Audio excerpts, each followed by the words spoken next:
História: O preço da verdade. Capítulo 1: O império e o vazio.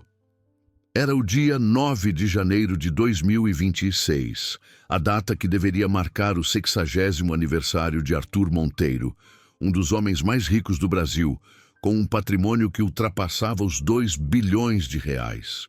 Sua mansão em um condomínio de luxo em Petrópolis estava preparada para a festa mais opulenta da década. No entanto, Arthur não chegou em sua habitual limusine blindada.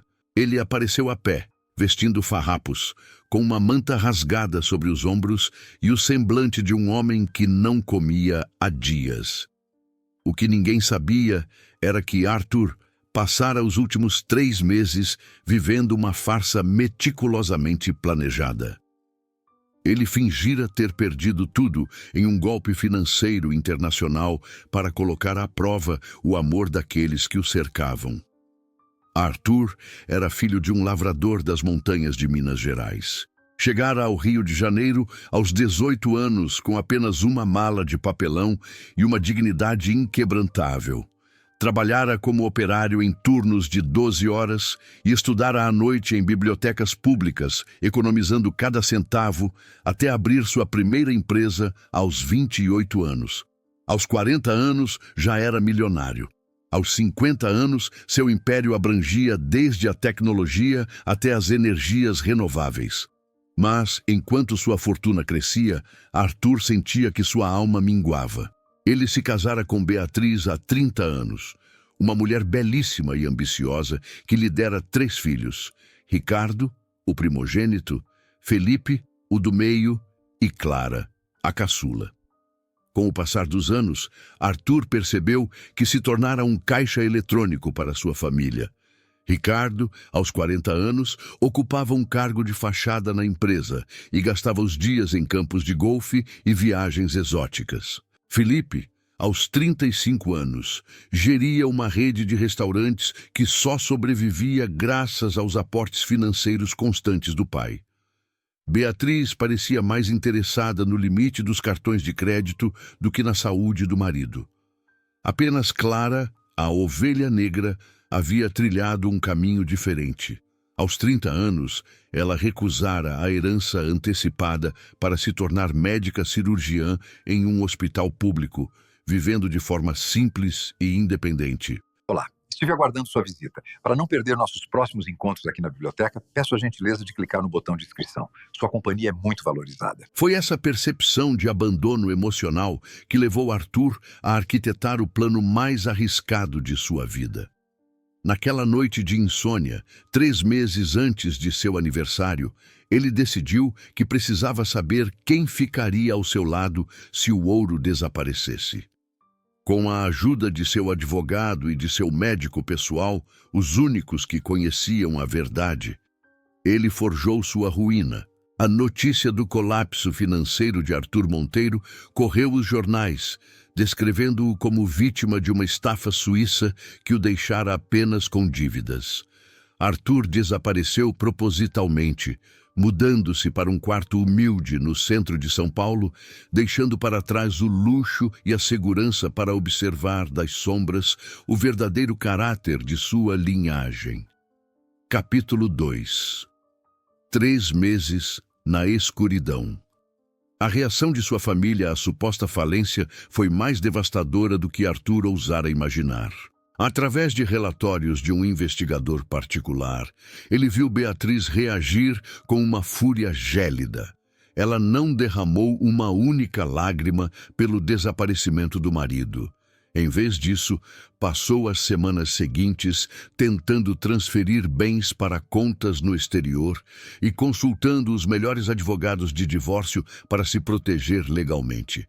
Para Beatriz, o casamento de 30 anos terminara no momento em que o último centavo sumira. Arthur sentiu o coração quebrar ao ver a mulher com quem partilhara a vida tratá-lo como um fardo descartável. Ricardo agiu de forma ainda mais cruel. Sua única preocupação era a herança que considerava sua por direito. Ele chegou a explorar a possibilidade legal de declarar o pai como morto para acelerar a sucessão dos bens remanescentes. Felipe, por sua vez, entrou em pânico absoluto ao ver sua rede de restaurantes falir sem o socorro paterno, mas em nenhum momento tentou buscar o paradeiro de Arthur. Enquanto isso, o bilionário vivia em um quarto alugado, usando uma barba longa e roupas compradas em brechós. Ele experimentou a invisibilidade social pela primeira vez em décadas. Ninguém o reconhecia, ninguém buscava seus favores. Nesses 90 dias, Arthur descobriu a bondade onde menos esperava. O dono de um pequeno café oferecia-lhe sobras de pão nas manhãs frias, e uma jovem lavadeira presenteou-o com um casaco grosso ao vê-lo tremer em uma noite de chuva. Desconhecidos que nada tinham deram-lhe mais calor humano do que sua família abastada jamais dera. No entanto, havia uma exceção. Clara, a filha médica, foi a única que não parou de procurá-lo. Ela usou seus fins de semana e economias para percorrer hospitais e abrigos, desesperada para encontrar o pai, independentemente da fortuna perdida. Ela se recusou a participar dos preparativos de Beatriz para a festa de aniversário, que a esposa decidira manter apenas para manter as aparências diante da alta sociedade. A festa de 60 anos foi transformada por Beatriz em uma espécie de evento de relações públicas. Ela queria provar ao mundo que os Monteiro ainda eram poderosos, apesar do escândalo de Arthur. O salão estava repleto de políticos, empresários e celebridades. Um retrato imenso de Arthur foi pendurado na parede, uma homenagem hipócrita de uma esposa que já o havia apagado de sua vida. Do lado de fora, Arthur observava o desfile de limusines e o champanhe fluindo, sentindo que o ciclo estava prestes a se fechar. Ele caminhou em direção ao portão principal, pronto para o ato final de seu experimento social. Capítulo 3. O confronto no palácio. Quando Arthur Monteiro surgiu diante dos portões de sua própria mansão, o segurança, que trabalhava para a família há 20 anos, não o reconheceu. O homem de barba desleixada e roupas sujas foi barrado imediatamente. Arthur insistiu que era o aniversariante, o que provocou gargalhadas de escárnio dos funcionários. O alvoroço atraiu Ricardo, que saiu para a entrada com um copo de cristal na mão. Ele olhou para o homem maltrapilho com um nojo indisfarçável. "Tirem esse lixo daqui antes que os convidados vejam", ordenou o filho primogênito, sem perceber que olhava nos olhos do homem que lhe dera tudo. Beatriz apareceu logo em seguida, vestindo um traje de alta costura e joias caríssimas. Ela encarou Arthur de cima a baixo com um desprezo aristocrático. "Isso é uma brincadeira de mau gosto", disse ela, ordenando que a segurança chamasse a polícia para prender o impostor. Felipe concordou, sugerindo que era apenas mais um golpista tentando extorquir dinheiro de uma família em crise. Arthur permaneceu em silêncio, sentindo cada palavra como uma punhalada. Ele esperava frieza, mas a negação total de sua existência por parte daqueles que ele sustentara por 3 décadas era um golpe profundo demais para ser ignorado. Foi nesse momento que Clara chegou à mansão. Ela viera contra a sua vontade, convencida por uma colega de hospital de que deveria aparecer por respeito à memória do pai. Ao ver o tumulto no portão, ela se aproximou e viu o homem cercado pelos seguranças. Enquanto todos viam um mendigo, Clara viu algo diferente. Ela reconheceu o brilho nos olhos cinzentos, os mesmos olhos que a olharam com orgulho no dia de sua formatura. Ela reconheceu a postura erguida, a dignidade que Arthur nunca perdera, nem mesmo sob os trapos. Clara atravessou o bloqueio dos seguranças e correu em direção ao homem, abraçando-o com todas as suas forças. "Pai, meu Deus, eu procurei o Senhor por toda parte", gritou ela entre soluços que sacudiam seu corpo. O silêncio que se seguiu foi absoluto. Beatriz empalideceu, sentindo o chão desaparecer. Ricardo e Felipe trocaram olhares de puro terror, percebendo instantaneamente a magnitude do erro que haviam cometido. Arthur retribuiu o abraço da filha, sentindo as lágrimas correrem pelo rosto pela primeira vez em anos. Naquela imensa e disfuncional família, ele finalmente encontrara o que buscava, uma única alma que o amava pelo que ele era, e não pelo que ele tinha no banco. Capítulo 4. O novo amanhecer. As semanas seguintes à festa foram um terremoto que sacudiu as fundações da família Monteiro. Arthur não perdeu tempo. Com a mesma determinação que o levara a construir seu império, ele executou as consequências de sua descoberta. Beatriz recebeu os papéis do divórcio 3 dias depois da festa. Arthur foi generoso no acordo para evitar batalhas judiciais longas, mas retirou dela o acesso à mansão de Petrópolis e ao estilo de vida ilimitado que ela tanto prezava. A casa foi vendida, e Beatriz viu-se obrigada a viver com uma pensão que, embora confortável para um cidadão comum, era uma miséria para seus padrões de luxo. Ricardo e Felipe foram removidos de qualquer cargo na empresa familiar. Arthur comunicou-lhes que eles teriam de encontrar empregos reais pela primeira vez na vida.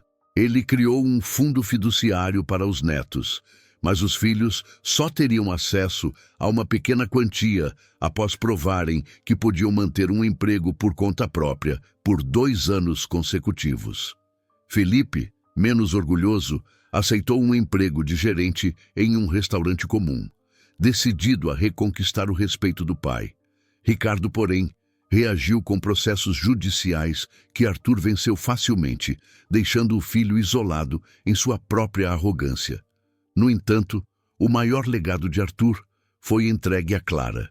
Ele alterou seu testamento, deixando a ela a gestão da fundação filantrópica da família e a maior parte do patrimônio, com a condição de que ela continuasse seu trabalho na medicina pública e usasse a riqueza para transformar a vida dos invisíveis da sociedade. Pai e filha recuperaram o tempo perdido. Arthur passou a visitá-la no hospital e a levá-la para jantar em pequenos restaurantes humildes, onde ele se sentia muito mais em casa do que nos salões de elite. Ele descobriu na caçula uma mulher extraordinária, a verdadeira herdeira de sua garra e compaixão. 1 ano depois, no aniversário de 61 anos de Arthur, não houve festa para centenas de pessoas. Eles estavam em uma pequena vila nas montanhas de Minas Gerais, na antiga terra onde ele nascera. Sentados na varanda de uma casa simples, observando o pôr do sol, Arthur disse a Clara que aqueles 3 meses como falso mendigo lhe ensinaram mais do que 60 anos como bilionário. Clara segurou a mão do pai e disse que estava grata, não pelo dinheiro, mas por ele ter tido a coragem de revelar a verdade. Arthur Monteiro finalmente entendeu que a maior riqueza de um homem não se conta em moedas, mas nos braços de quem se recusa a soltá-lo quando o mundo inteiro lhe vira as costas. A história de Arthur Monteiro nos convida a refletir sobre a natureza das nossas relações. Em um mundo onde o sucesso é frequentemente medido pelo que possuímos, é fácil esquecer que a lealdade e o amor genuíno são moedas que não podem ser forjadas. Arthur teve a coragem de despir-se de seu poder para enxergar a realidade nua e crua, e embora a verdade tenha sido dolorosa, ela foi o preço necessário para a sua liberdade emocional. Ele nos ensina que dar tudo aos nossos filhos pode ser o maior erro se não ensinarmos o valor da gratidão e do trabalho. E você, o que faria se estivesse no lugar de Arthur? Teria coragem de colocar sua família à prova ou prefere viver na segurança das aparências?